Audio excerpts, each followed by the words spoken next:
সর্বশিক্ষায় বেতন বৃদ্ধি হবেই 100%। এই মুহূর্তের রাজ্যের সর্বস্তরের চুক্তিভিত্তিক শিক্ষক শিক্ষাকর্মী, বিশেষ করে সর্বশিক্ষা মিশনের আন্ডারে যে সকল শিক্ষক শিক্ষাকর্মী রয়েছেন তাদের জন্য অত্যন্ত বড় পজিটিভ খবর। আপনারা একটা প্রত্যাশা করেছিলেন হয়তো বাজেটে বেতন বৃদ্ধি হবে, কিন্তু হয়নি। এবং সেখান থেকেই আমাদের লাগাতার প্রশ্ন সরকারপন্থী শিক্ষক সংগঠনে যারা নেতৃত্ব রয়েছেন, চুক্তিভিত্তিক শিক্ষক সংগঠনের নেতৃত্বদের, কেন বাজেটে বেতন বৃদ্ধি হলো না? চুক্তিভিত্তিকদের এই যে বঞ্চনা, এই বঞ্চনার অবসান কবে?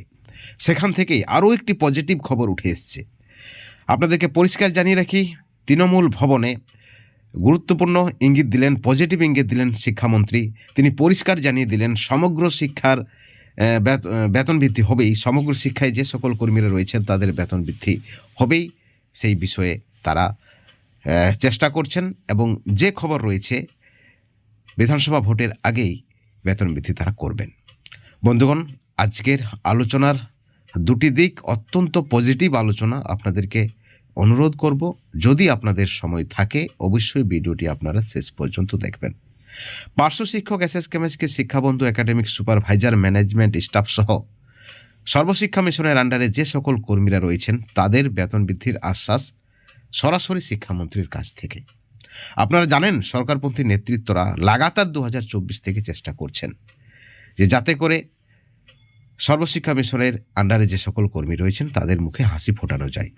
আপনারা জানেন শিক্ষামন্ত্রী ব্রাত্য বসুর তদারকিতে সর্বশিক্ষা মিশনের কর্মীদের নিয়ে যৌথ ফোরাম গঠিত হয়, যার নেতৃত্বে থাকছেন মাননীয় রমিউল ইসলাম। মাননীয় রমিউল ইসলাম এবং যে সকল কমিটির নেতৃত্বরা রয়েছেন তারা দেখা করেন শিক্ষামন্ত্রীর সঙ্গে। সেখানে তারা এই পজিটিভ আশ্বাস পায়। গতকালকে তৃণমূল ভবনে গুরুত্বপূর্ণ বৈঠক হয়, সেখানে উপস্থিত ছিলেন শিক্ষক সংগঠনের নেতৃত্বগুলি। সেখান থেকেই খবর উঠে এসেছে। একই সঙ্গে আপনাদেরকে জানিয়ে রাখি যে একদিকে যেমন সরকারপন্থী নেতৃত্বরা আশাবাদী, তারা যে খবর দিচ্ছেন যে অবশ্যই 2026-এর বিধানসভার আগেই অর্থাৎ 2025-এই পার্শ্ব শিক্ষক এসএসকেএমএসকে শিক্ষাবন্ধু সহ রাজ্যের যে লক্ষাধিক চুক্তিভিত্তিক শিক্ষক শিক্ষাকর্মী রয়েছেন তাদের জন্য রাজ্য সরকারের অত্যন্ত পজিটিভ ভাবনা চিন্তা রয়েছে। তাদের বঞ্চনার অবসান হবে, বেতন বৃদ্ধির ঘোষণা হবে। ঠিক অপর দিকে আরেক শ্রেণী যারা সরকারের প্রতি আস্থা রাখতে পারছেন না, তারা কিন্তু রাস্তায় নামার ইঙ্গিত কিন্তু ইতিমধ্যেই দিয়েছেন। এখন প্রশ্ন হচ্ছে যে সেই একই ধাঁচ রয়েছে, যেভাবে দাবি আদায়ের চেষ্টা পূর্ব হয়েছে সরকারপন্থী নেতৃত্বদের তেল দেওয়া, ঠিক অপর দিকে যারা সরকারের উপর আস্থা রাখতে পারছেন না তারা রাস্তায় নামছেন। অর্থাৎ এখানেও কি কোথাও না কোথাও ডিভাইডেড অ্যান্ড রুল পলিসি।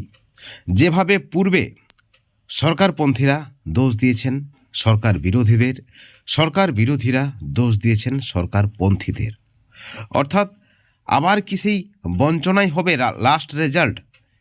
নির্বাচনের আগে পর্যন্ত কি এইভাবেই চলে যাবে?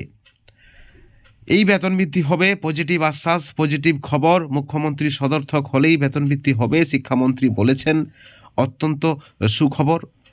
তারপর শেষে কি একইভাবে যে দোষারোপ, যে সরকার বিরোধীরা রাস্তায় নামলেন, তারা মামলা করলেন, তাই বেতন বৃদ্ধি আটকে গেল।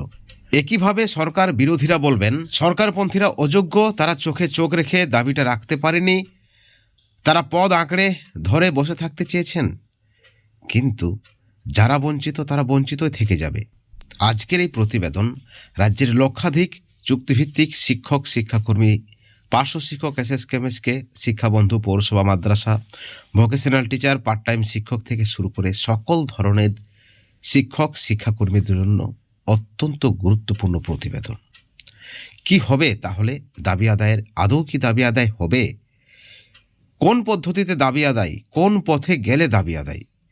বন্ধুগণ, শুরুতেই আপনাদেরকে আমরা যে পজিটিভ নিউজ দিয়েছি, সেখানে তৃণমূল ভবনে যে আশ্বাস, শিক্ষামন্ত্রী যে আশ্বাস, সরকারের যে আশ্বাস, অবশ্যই বেতন বৃদ্ধি হবে। কারণ ইতিমধ্যে আপনারা বিভিন্ন তৃণমূলের এমএলএ এমপিদের কাছ থেকেও কিন্তু এই ধরনের ইঙ্গিত পেয়েছেন। অর্থাৎ সর্বশিক্ষা মিশনের যারা কর্মী রয়েছেন, যারা দীর্ঘদিন ধরে বঞ্চিত, যারা 15 বছর, 20 বছর, 22 বছর ধরে বঞ্চিত, তাদের জন্য ভাবনা চিন্তা রয়েছে রাজ্য সরকারের। তাহলে এই মুহূর্তের সব থেকে বড় প্রশ্ন, সাধারণ শিক্ষক শিক্ষিকারা যারা রয়েছেন, শিক্ষাকর্মীরা যারা রয়েছেন, তারা কোন পথে যাবেন? তারা কাদেরকে বিশ্বাস করবেন? সরকারপন্থীদের নাকি সরকারের উপর যারা আস্থা রাখতে পারছেন না তাদের?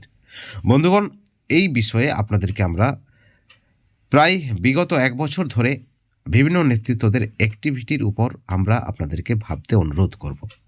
আপনারা দেখলেন যেভাবে পার্শ্ব শিক্ষক জয়েন্ট ফোরাম 27 নভেম্বর, সেখান থেকে 1 মাসের সময় ভাঙা হলো জয়েন্ট ফোরাম। আপনারা দেখলেন 6ই ডিসেম্বর রাস্তায় নামলেন 1-1.5 পার্শ্ব শিক্ষক। একটা বড় প্রত্যাশা সকলের মনে জন্মালো, তাহলে এবার মুখ্যমন্ত্রীর দৃষ্টি আকর্ষণ হবে। নেতৃত্বদের কাজ নেতৃত্বরা করে ফেললেন, তাদের যে উপর মহলের নির্দেশ তা পালন করলেন। আবার একইভাবে টাকা আদায়ের বার্তাও দিলেন। ঠিক অপরদিকে সরকারপন্থী নেতৃত্ব যারা রয়েছেন তারাও আশ্বাস দিলেন বাজেটে হবে।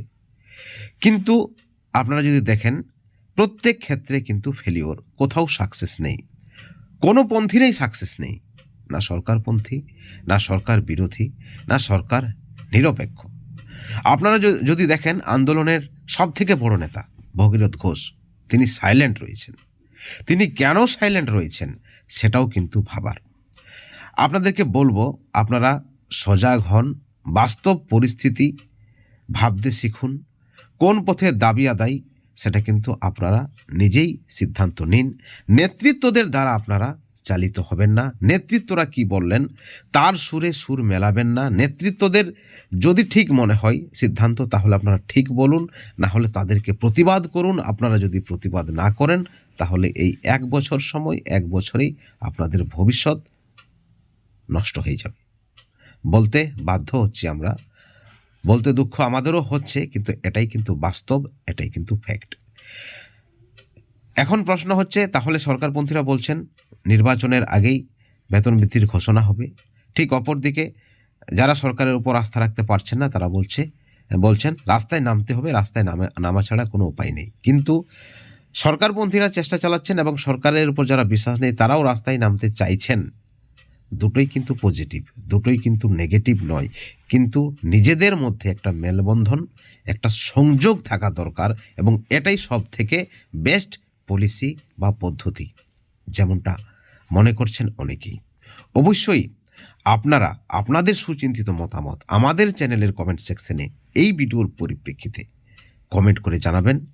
সকলে ভালো থাকবেন, সুস্থ থাকবেন। অবশ্যই আপনাদের মতামত জানাবেন আপনাদের হিতের স্বার্থে, আপনাদের ভালোর জন্য।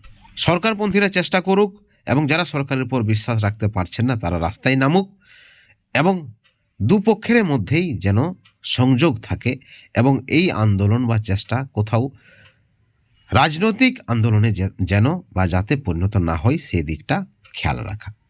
বন্ধুগণ, এই ভিডিওর পরিপ্রেক্ষিতে আবার আপনাদেরকে অনুরোধ, আপনারা আমাদের চ্যানেলের কমেন্ট সেকশনে আপনাদের সুচিন্তিত মতামত কমেন্ট করে জানাবেন। সকলে ভালো থাকবেন, সুস্থ থাকবেন। Thank you so much.